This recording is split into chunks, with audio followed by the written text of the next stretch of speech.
All right, man. Welcome to Crow 777 Radio. This is episode 555. It is me and Jason today, and we are going to take apart. Actually, that's not the right way to say that. We are going to use as a reference point a book called The Committee of 300, written by a man named Coleman. And I'll say up front, well, let me say this. We had two episodes that we had planned. One was going to be an update on dinosaurs. And Jason didn't feel like there was enough material that he could back it, knowing what I was going to say. So we've stepped back from that. As we got into the Committee of 300, we had a similar issue with vetting. Now, I'll put it on the table. I consider everything in this book vetted. And while there are probably a handful or more of things that didn't go down as they're written, it's nothing to do with bad intention, bad information. It's just the way the world shook out. Now, Jason called me and said, I can't back this unless I can vet it. What we did is we tapped sources, and I consider basically this entire book vetted. What would you add, Jason? So this is an interesting thing. There's lots of stuff out there on the internet that people have discussed regarding the Committee of 300, but as far as I can tell, it all referenced back to Dr. John Coleman and his work. Now, if I'm wrong, I'm wrong, and that's okay. I just couldn't find anything in that regard. So this is where Crow and I were at when we were discussing the background for all of this. So I have to take what Coleman was saying of where all this started and just how it all went down. Thankfully, I was able to find a little historical context that seems to be very well documented to at least back up how this may have gone down. Well, let's put it on the table without dropping names. All the stuff that would vet out a book like this is in the public sphere. The problem is you don't know who or how to look it up. There's no connective tissue. What I did is I tapped some sources, and we got verbatim, as an example, a list of names that make up the inner circle at the top of what we're about to talk about.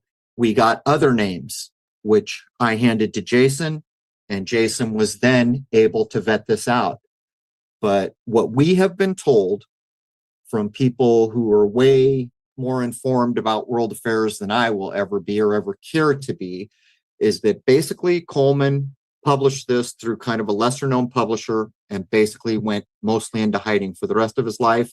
It is assumed that he is likely still alive. If that is true, he's very old, probably Jason, upper 80s, early 90s, something like that. Almost certainly 90-ish. But one of the things about this book, for anyone who reads it, is there were a number of things laid down before the fact. So time has vetted them. In other words, Coleman said, this is going on, this is going to happen. And lo and behold, we lived far enough into the future to be able to look back and say, yep, he was right. And this is where the handful or more of things that aren't spot on crop up. But again, it's not from bad intention, bad information. It's just that the world shook out in a slightly different way. And in terms of the things we will cover about music, I consider it 100% vetted. As I have stated, I went out and I bought Theodore Adorno's essays and went at it in a totally different direction. I talked with people who knew some of these and know some of these people. So there it all is. I think that's about all we can say, Jason. We've done the best we can do to vet this. And I will say it again, I consider the bulk of this book vetted.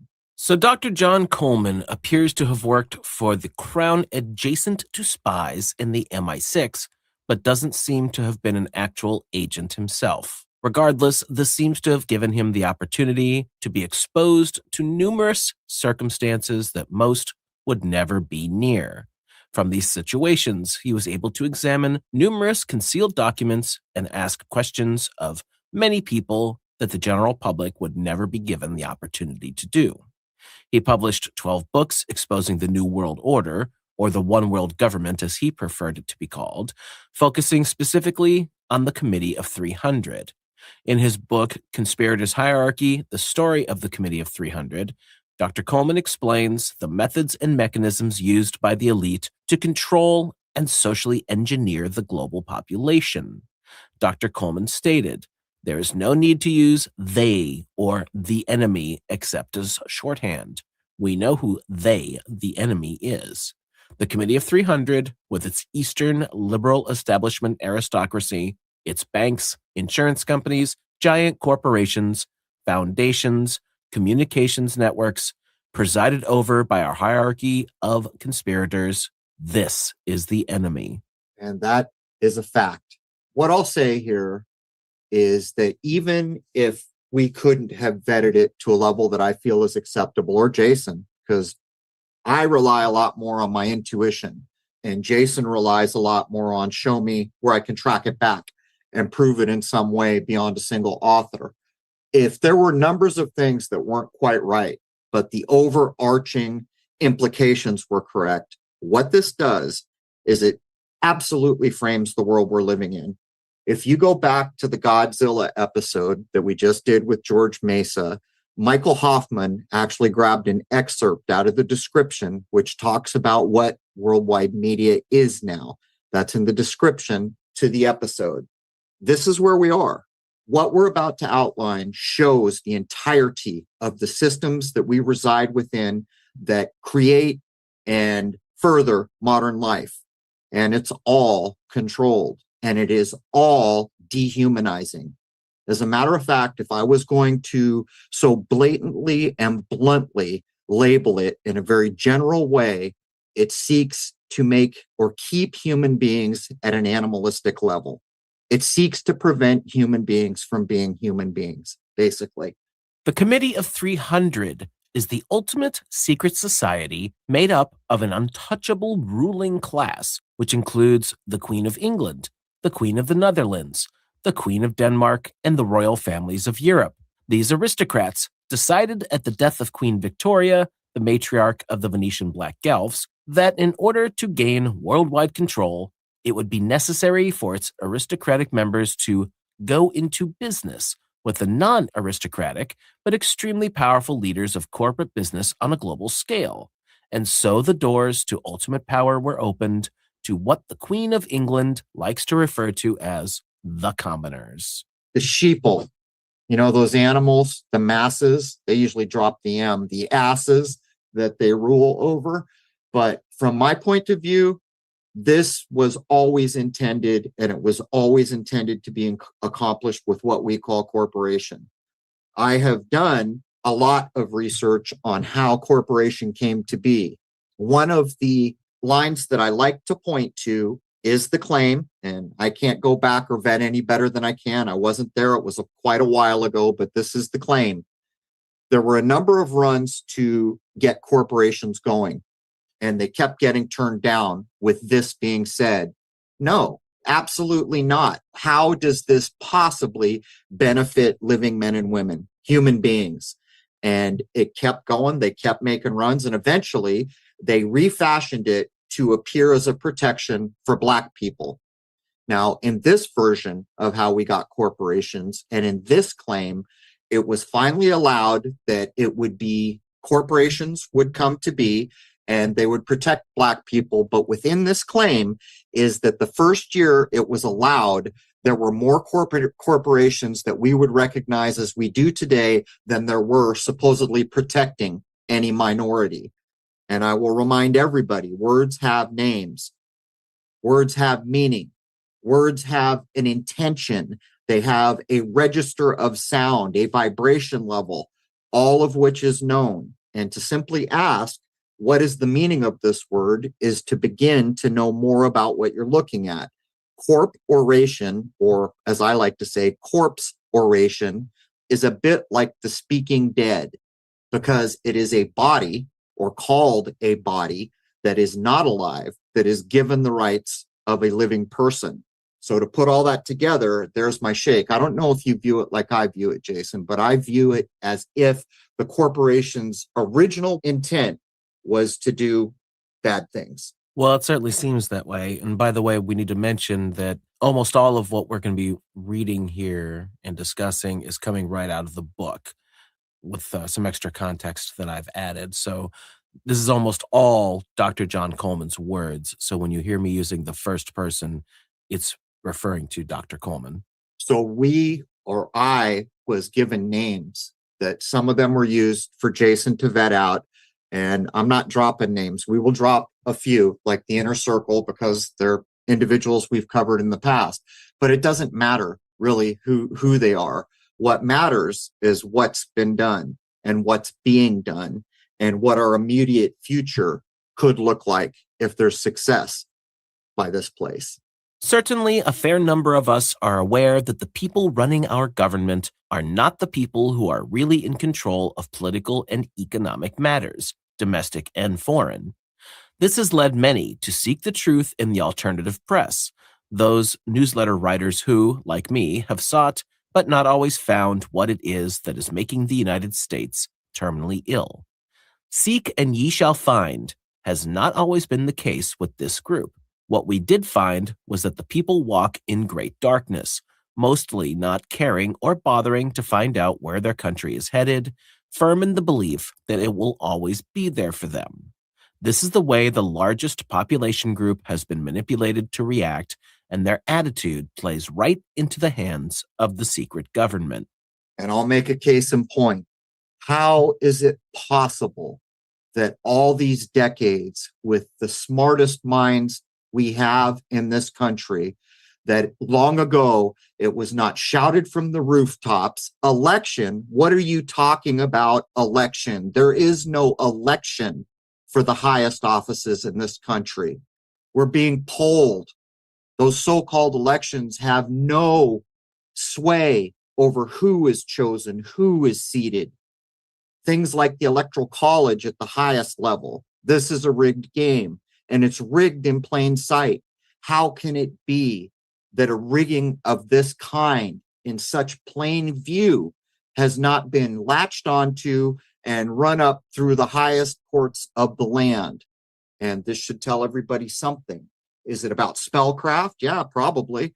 Is it about control of systems where if it was brought into courts? Yeah, probably. I recently, within the last couple days, saw a court case where people had learned that when you turn on your Bluetooth and your modern car gets it, the car company downloads all your information, all your texts, and they said, this is a violation of my rights and my privacy. They took it to court, and guess what? The court said they're not breaking any laws, just to make the point. Well, you should read what's in those terms of services every now and then, and you might be a little concerned. Well, it's kind of maddening because it is not legal and it is a violation of your rights. And where we have come and where we are now is those of us that can think full well knowing that to walk into a hospital, people have been given things that have made them sick, that have caused heart attacks, that have caused strokes, that have caused death. And this was systemic. And it was implemented in plain view, and the force and the coercion that pushed it forward was all in plain view.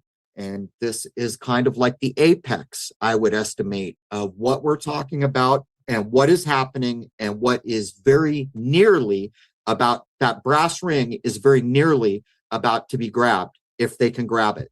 The upper-level parallel secret government does not operate from dank basements and secret underground chambers. It places itself in full view in the White House, Congress, and in number 10 Downing Street and the Houses of Parliament. It is akin to those weird and supposedly terrifying monster films where the monster appears with distorted features, long hair, and even longer teeth, growling and slavering all over the place. This is distraction. The real monsters wear business suits and drive to work on Capitol Hill in limousines. These men are in open view. These men are the servants of the one world government, New World Order. You know, it never ceases to amaze me the power of what social media is accomplishing right now. TikTok, as an example, becoming the framework for how the younger generation thinks about things. And they're convinced that one of the Kardashians is a high-level witch and that this entertainer or that one is clearly a powerful Illuminati. And it's all quite laughable and it's all quite a distraction. What Jason just said is the fact. The enemy is corporation. The enemy is the power behind those corporations. And we'll get into it here. The Committee of 300 looks to social convulsions on a global scale, followed by depressions as a softening up technique for bigger things to come, as its principal method of creating masses of people all over the world who will become its welfare recipients of the future. The committee appears to base much of its important decisions affecting mankind on the philosophy of Polish aristocrat Felix Dzerzhinsky, who regarded mankind as being slightly above the level of cattle. As a close friend of British intelligence agent Sidney Riley, Riley was actually Dzerzhinsky's controller during the Bolshevik Revolution's formative years. He often confided in Riley during his drinking bouts. Dzerzhinsky was, of course, the beast who ran the Red Terror apparatus. He once told Riley, while the two men were on a drinking binge, that, quote, "Man is of no importance. Look at what happens when you starve him. He begins to eat his dead companions to stay alive. Man is only interested in his own survival. That is all that counts. All the Spinoza stuff is a lot of rubbish." And by the way, that last line is a reference to the 17th century Spanish philosopher Baruch Spinoza, whose most famous and provocative idea is that God is not the creator of the world, but that the world is part of God. This is often identified as pantheism, the doctrine that God and the world are the same thing, which conflicts with both Jewish and Christian teachings. Let me be blunt. To hear words like this and an attitude that this is self-importance. So you're going to say that mankind is slightly above cattle. Well, you're dude saying this, you're mankind. Man is of no importance. Well, dude saying this, you're of no importance, if that is true. And you begin to see the self-centered, self-aggrandizing attitude. And nature tells us whether there's any veracity to these types of claims. And while you could claim that currently mankind's level is very animalistic because of what's been done and what is being done, what you cannot say is that something is true that is not proven through nature, through the system that is immutable that we live within. And within that system, we comprehend that there is a place here that we call the world or the creation or nature, whatever you want to call it, that got here somehow. And not only did it get here somehow, it has always provided everything we have ever needed. And not only that, here's where you unmask the devilry that is corporation and business and money. When I go outside and I need light and heat and such, I look up to see the light of this world freely. I repeat, freely providing these things that were put here to provide everything we need to exist. There is no coin slot. There is no debit card. It is given freely. And this is the lesson and the truth that nature shows us. But when we reflect it back on the corporate world that we currently reside under, then the villain is unmasked. Zbigniew Brzezinski, said to be speaking for the Committee of 300, said that the United States was moving, quote, into an era unlike any of its predecessors. We were moving toward a technotronic era that could easily become a dictatorship. Brzezinski went on to say that our society, quote, is now in an information revolution based on amusement focus, spectator spectacles, saturation coverage by television of sporting events, which provide an opiate for an increasingly purposeless mess. Was Brzezinski another seer and a prophet? Could he see into the future? The answer is no. What he wrote in his book was simply copied from the Committee of 300's blueprint given to the Club of Rome for execution. In addition to religion, the opiate of the masses, which Lenin and Marx acknowledged was needed, we now have the opiates of mass spectator sport, unbridled sexual lusts, rock music, and a whole new generation of drug addicts. Mindless sex and an epidemic of drug usage was created to distract people from what is happening all around them. In the technotronic era, Brzezinski talks about the masses as if people are some inanimate object, which is possibly how we are viewed by the Committee of 300. He continually refers to the necessity of controlling us, quote, masses. Let's make a couple points here because what was said here is among the most important things. I live in a country where there is no culture other than what entertainment has made. The culture that I have grown up in is primarily based on television, music, movies, news, and the like. And these things are all controlled. But here's the problem. While we can say that we deserve what we got, because you can't deny what's been said here is true for the vast majority of the world population, I would make a point. Statistics are what statistics are. It's a bit like math where there's no argument. My point is this. If I laid down a plan which was statistically calculated to have a 98 or a 99% chance of working, then did we get what we deserved, or were we trapped by a system that statistically was proven to have a 98 or 99% chance of working? And this is one of the problems that I bump into all the time, where what's happened is the fault of all these fat idiots, these lazy Americans, these, any country that I want to be derisively labeled. And it's not true. Do we bear responsibility? Hell yes, we do, particularly now where we're starting to be able to see, and we have people that are showing us what we might not have been able to put together on our own or work out on our own dime. But when you walk into a forest with bear traps everywhere that are beyond the ability of a human being to detect, and that human being gets trapped, whose fault is it? Even if there was a sign at the front of those woods saying it's possible there are traps, what I'm pointing out here is, yeah, we bear a huge responsibility, and every day that goes by, but the trap that was laid, if I could turn the table and take everyone in these boardrooms and put them out in the general public situation, they would have been trapped too. Because statistically, it was demonstrated that 98 or 99% this was going to work.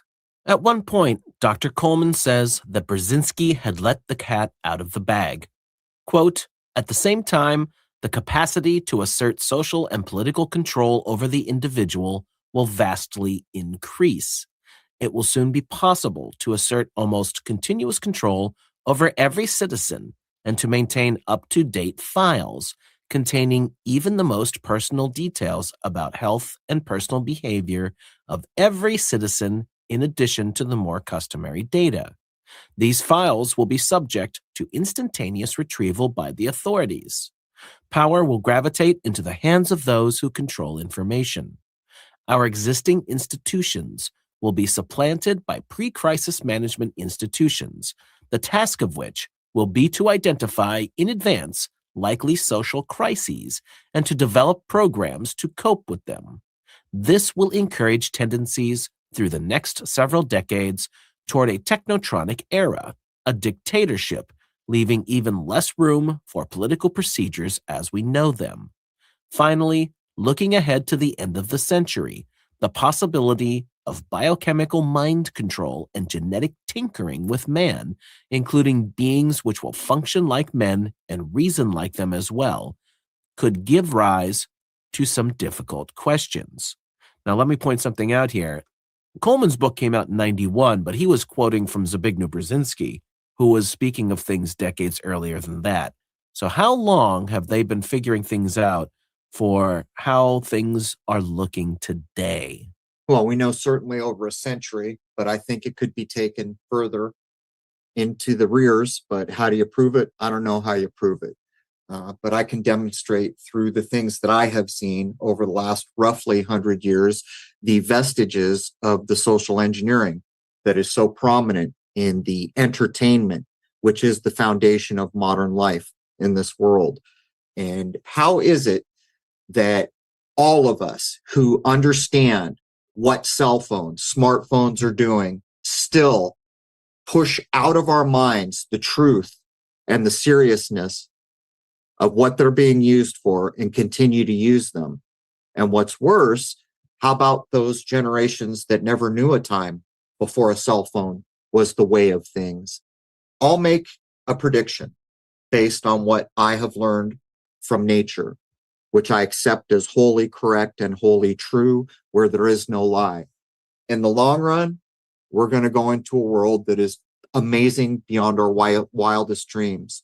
In the short run, the change is going to be hell-bent, and it's going to burn away and shake out everything that stands in the way of the evolution of the so-called human species. That's what I accept is probably correct.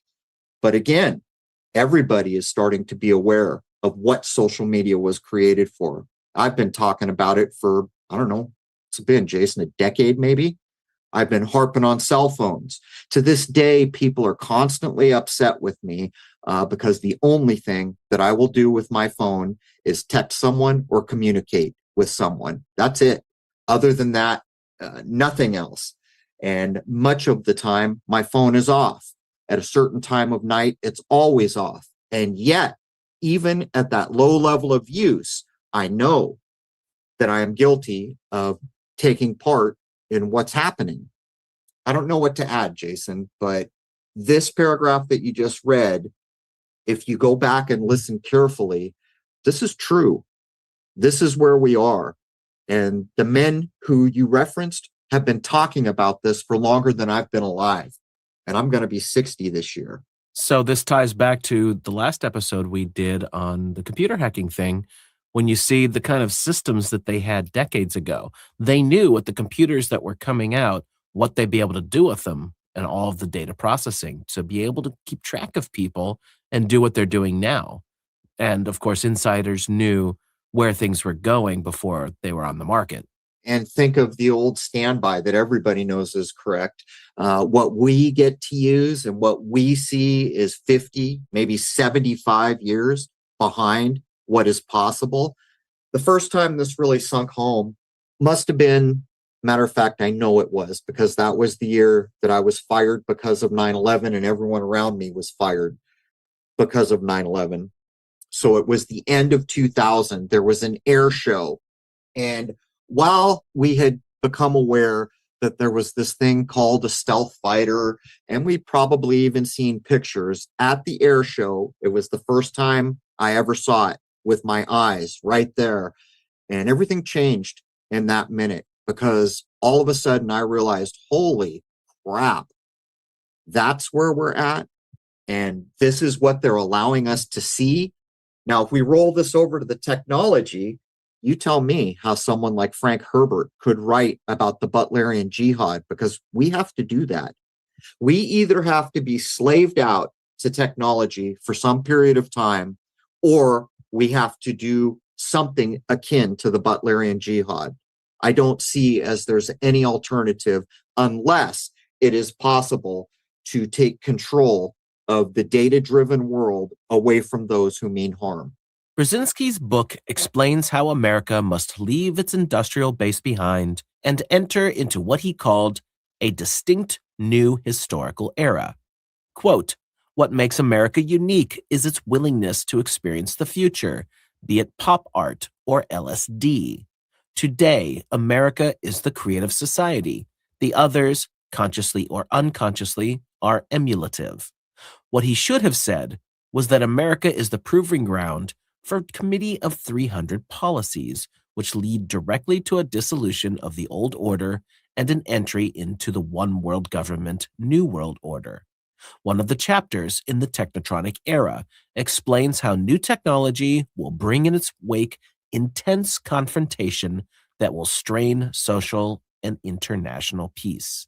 That's a polite way of saying that the New World Order will have finite control of every individual everywhere. And what's ironic about this is the people that will be free or the most free are those people living in the middle of nowhere, taking care of themselves, probably around a campfire, hunting for their own food. But even that becomes a problem under the idea of the New World Order, because every inch of land is claimed or supposedly owned by someone somewhere. So you can see where we're going. But how is it that what we would consider a low-level society, living, hunting, gathering, campfire, living in some kind of a teepee or a cave or something like that, would be the freest under the system that is emerging? The Committee of 300 has planted its agents in the muscle and sinew of the United States, in its government, in Congress, in advisory posts around the president, as ambassadors and as secretaries of state. From time to time, the Club of Rome holds gatherings and conferences which, although they appear under innocuous titles, break up into action committees, each of which is assigned a specific task and a specific target date by which time their assignments must be completed. If it does nothing else, the Committee of 300 is working to a very specific timetable. And this is what we always hear about the elite, isn't it? That they've been at this a very long time and they're playing the long game. It's crazy because we're kind of at crescendo levels right now. It's not arbitrary. Like, you consider a normal boardroom. Okay, we've got this issue to deal with. Let's get some ideas on the table. And how, Joe, Karen, how long do you think it'll take us? Well, we're not sure. And, then it goes out into the world and it takes as long as it takes. This is something completely different. This is very well delineated. The outcomes expected in the 90-some percentile, the way it will be pulled off, the tools that they are using, having been used many times before. What about the other night, Jason, the conversation we had about what killed rock and roll? I've thought about this for a long, long time, and it wasn't till I went back to Coleman's book, because Jason was writing the notes for this. So I went back to reread and get back up to date. It's simple. They pulled the press. They pulled the media coverage, and it ceased to exist, basically, almost ceased to exist in the way things presently work. And most people will hear this and say, you're out of your cotton picking mind, but that's exactly what a major part of what did it. All of a sudden, the media focused on rap, hip hop, other things, and basically pulled the oxygen out of the room for this thing that was supposedly never going to die, rock and roll, which basically was the driving soundtrack a short decade or two prior. That was the soundtrack of the world, the money that was made from it. It's insane when you begin to think about how easy it must be for people with this much power to simply shift the narrative. Well, this is what we always talk about. It's the whole thing with the decades, and each decade seems to kind of have its own thing. And it's very, very obvious when you look at music going from the 80s to the 90s. The Hairspray thing was over. So the media no longer focused on the Hairspray bands. Now they're going to focus on grunge, and then immediately afterwards, rap. This is the importance of the individual, because I maintain that a big part of what it means to be a man or a woman is we live by example. A lot of people will say, oh, Crow's talking about the nature versus nurture. Well, in a way I am, but what I'm pointing out that we do learn by example, and examples are powerful. When I was young and I wanted to learn some rock and roll riff, the music had not been written. Tablature had not yet been made available to the public. We had to sit there and figure it out. Well, it's a very different world now. I can go on YouTube and find any lick, any song, any arrangement from any music that I would like. And what do I get? I get the example. Someone says, here's how you do it. The power of the example is underestimated and undervalued. And so when we think about movies, we think about music, we think about the news, media in general, all these examples that surround us.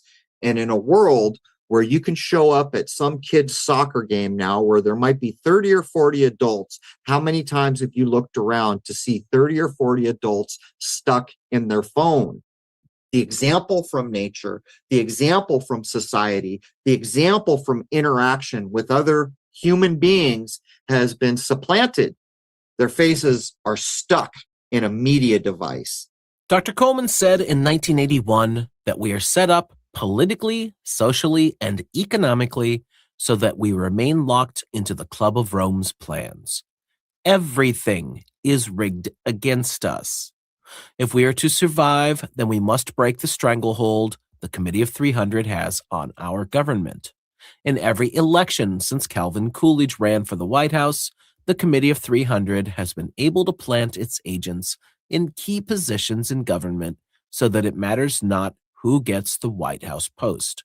For example, every one of the candidates who ran for the presidency from the time of Franklin D. Roosevelt were selected, some like to call it handpicked, by the Council on Foreign Relations, acting on the instructions of the Royal Institute of International Affairs. I remember the first time I ever heard the name Obama.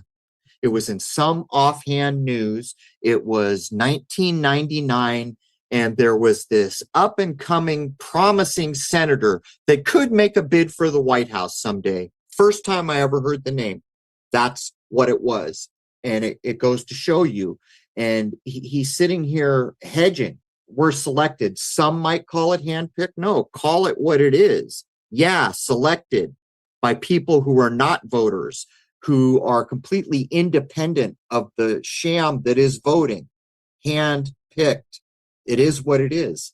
And just like the rise and fall of rock music, we saw the rise of Barack Obama, who came from a very small position, all things considered, since he made a jump from that to the presidency. How did they do it? The media, of course. Back up a little bit. Most people are probably not old enough to have a good view of President Jimmy Carter. He was viewed as a weenie, a weakling, couldn't get anything done right. There was the whole hostage thing going on, and he couldn't even get the hostages out. If I remember correctly, he supposedly crashed the rescue guys' helicopters and killed the rescue team, or I forget. It was a debacle. But what happened in the public eye was this strong guy, wasn't even president yet. By the way, everybody knew he was an actor. So now it's just perfectly fine to take a frickin' Hollywood actor and put him in the supposed highest position of this country called president. And this strong new guy is so strong that guess what? They didn't even wait for him to get into office. They released all the hostages because they were scared to death of who? Not Ronald Reagan, because at that time he was called something else. He was called Ronbo. Well, what's Ronbo? Where's that come from? At the time, the most popular movie franchise in the country was Rambo. And these t-shirts came out with Ronald Reagan's head on Johnny Rambo's body with an M60 in his hand. Do you see? Do you see? Rambo is a fictitious movie. Reagan was an actor who made fictitious movies. They were melded together to put a guy in the top spot. And what was driving it? The perception and the media. And don't forget the movies, because there is no separation. Profiling is a technique developed in 1922 on command of the Royal Institute for International Affairs, the RIIA. Major John Rawlings Rees, a British Army technician, was instructed to set up the largest brainwashing facility in the world at the Tavistock Institute for Human Relations as a part of Sussex University. This became the core of Britain's Psychological Warfare Bureau. When Dr. Coleman first introduced the names of Rees and Tavistock into the United States in 1970, very little interest was shown. But over the years, as he revealed more and more about Tavistock and its role in the conspiracy, it has become popular to imitate his earlier research. So let me get this straight. The premier social engineering institute is tied to a university, and this has to do with the Royal Institute for International Affairs. Well, do words have meaning? What's in a word? What's in an abbreviation? Let's take a look. RII.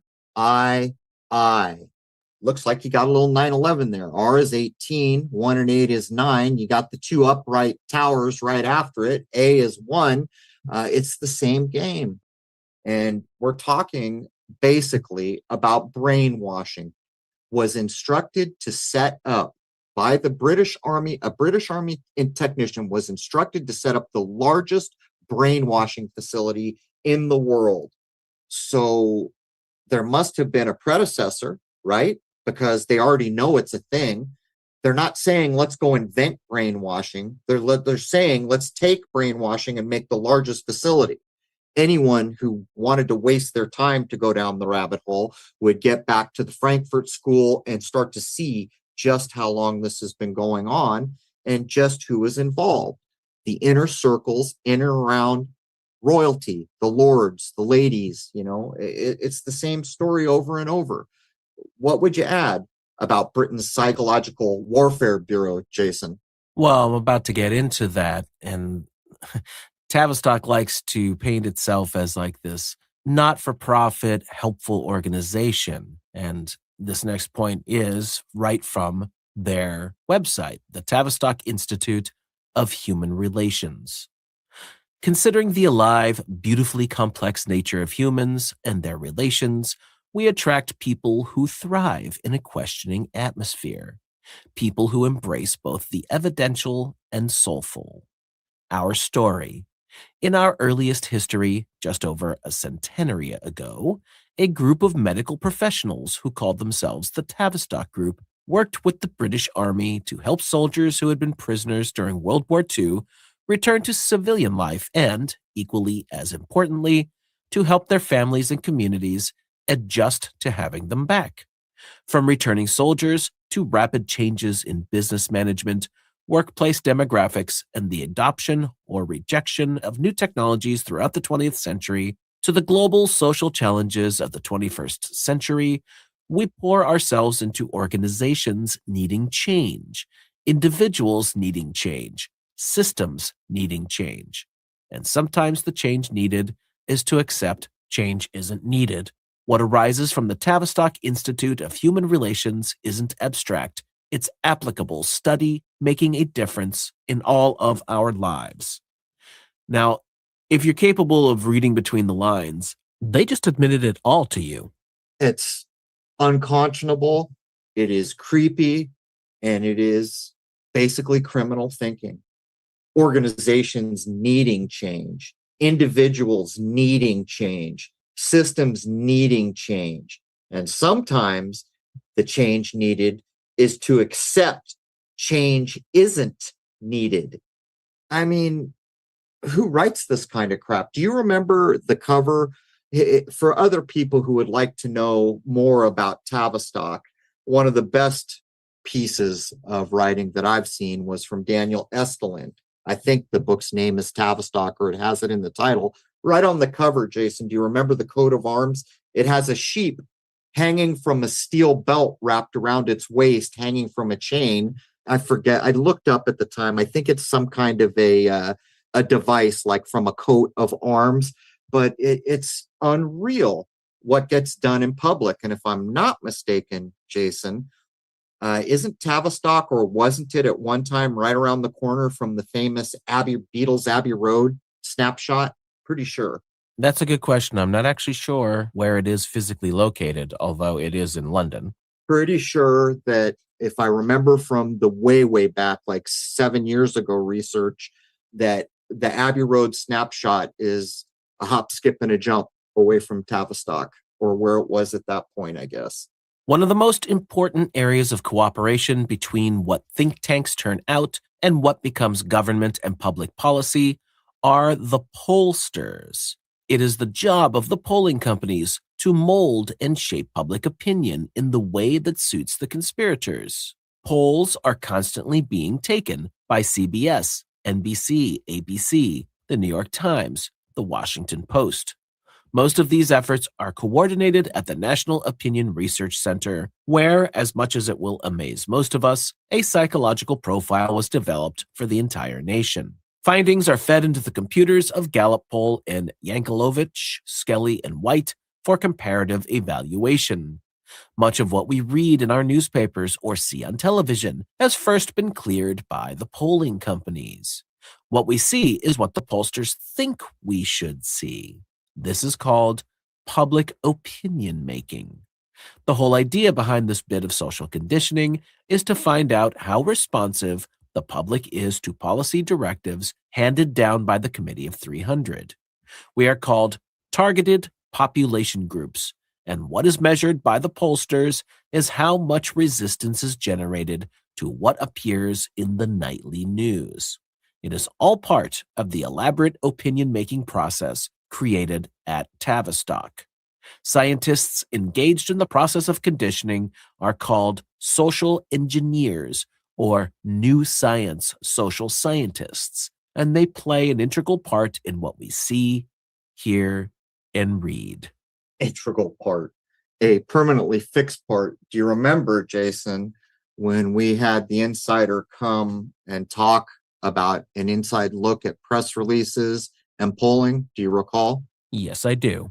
I knew you'd remember. So you remember when we did that and we had the insider's view, and some of the things that came out at that time in the research and from the person who worked in these places was that a poll of any size could be thought of, produced, and turned around in less than a day.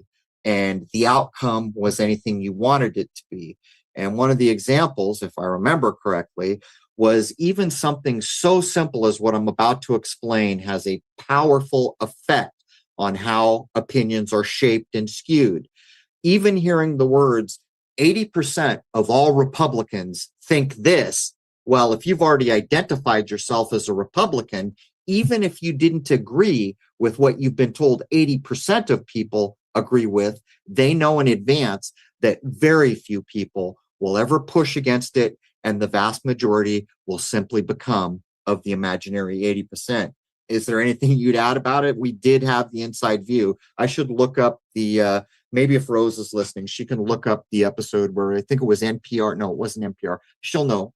It was PR Newswire There and it is. Business PR Wire Newswire. were the two main companies, but there are others who most of the mainstream organizations that deal in quote unquote news get their information from, or get their releases from, I should say. This is how in the modern era, because everything's digital now, it's so easy for them to control. And I'm sure you've seen the video compilations that people have put together of news clips where they're saying the same exact thing, but it's just a local news station, so it's got the local flavor. Well, that's why they are reading the exact same thing coming down from these companies. I've done breakdowns. I don't remember the episodes, but the press releases are a story within themselves, the video packaged press releases. And this started going on way back, but became very normalized by the end of the 90s. By the way, the guest that we were talking about used the pseudonym Tom. It was episode, oh, that's perfect, 116. That's a Marty McFly version of the 9/11 idea, but it was episode 116. But to get back to the pre-packaged news releases, what it basically does is someone somewhere creates the idea that they want put out in the news release. It is fed out through PR Newswire and all these other places to all news agencies. Then they edit it together. Many of the times what you'll see is the local news anchor that you know introducing the clips. And what happens is it gives the appearance that that person did the investigation, did the reporting, but what's actually happened is they simply put a face in the front of a pre-packaged video snippet. And that has worked a dream to shape public opinion for so long. So that brings us to the top of hour one. And in hour two, we're going to show where it seems that the Committee of 300 would have come from, based off of the information that others have given us, as well as continue on with the breakdown with Dr. Coleman. As far as I'm concerned, this is vetted information. When I tapped people, I was given spot on names. I mean, spot on. The history around it. One of the problems that Jason faced has to do with the East India Company. Do you want to just quickly lay down what your issue, what you bumped into trying to vet with regard to the East India Company?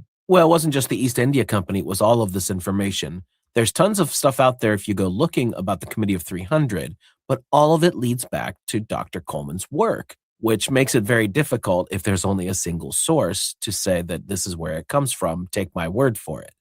So I went digging into the historical records, and once we got our bit of information from those that we have contact with, that's when it kind of all connected and said, okay, this makes sense. Right. The problem is I want to know where Coleman, how can I vet Coleman's information? But you can't really get there. But then when you have a source that says, oh, look up this name, and they give you the backstory verbatim off the top of your head, and the research you then do on the name lines up perfectly, you realize the veracity of what's going on. Among the things that Coleman included in his book, for the average person listening, one of the most important parts, and what is it, Jason? I think it's less than about 5 or 6 pages to do with music and the Beatles. I think the core of it is maybe 5 or 6 pages, but it tells you without pulling punches who did it, why it was done, and the effect it would have. And we can all look backwards to know damn well it worked a dream. I mean, it worked probably better than their wildest dreams. And for those people who love the Beatles, how do you possibly face the fact that not only didn't they write their own music, that not only at least one of them for sure was swapped in front of your face, that the whole reason they were put there was to subjugate what it means to be a living man or a woman, and to lower populations, countries' populations into an almost animalistic state. And this is one of the tools that did it. How do you face that? Do you continue to love the Beatles music? It's your choice. You can do that. And to be fair, if you're a person who just wants to lead a happy life, I can't fault you, because from my point of view, the creator gave you free will. That's your option. But for those people who look at it and have to come to terms with those realities, then the insidious nature of what's been done starts to kind of drift to the surface. Anyhow, Jason, I'm going to wrap up hour 1 if you don't have anything more to add. No, we're there. So let's march on to hour 2. All right. It's probably going to be more than an hour in hour 2. We've got a lot of ground to cover, and we're not artificially limiting hour 2s anymore now that we're delivering 1 episode a week on Wednesday. Anyhow, there is hour 1 of episode 555. The first free hour is free to everybody at crow777radio.com. That is CRROW777radio.com. Members know to log in for the full 2 or 2+ hours, and they get access to all of the forums. They can create forums. They get access to all the comments, and they get free access to the 2-hour film called Shoot the Moon that covers all my telescopic work. And some of that, like the double sun idea, is probably going to matter in the long run, but I'm just guessing. But with that, we're going to wrap up, take a short break, and come back and lay down hour 2. I'd like to wish each and every one of you a happy, healthy, and higher-minded new era. That higher-minded part, critically important, where we're about to be in a minute, a very short minute. We're kind of got our toes on the threshold. I hope to see you all logged in as members. There it is, man. Cheers.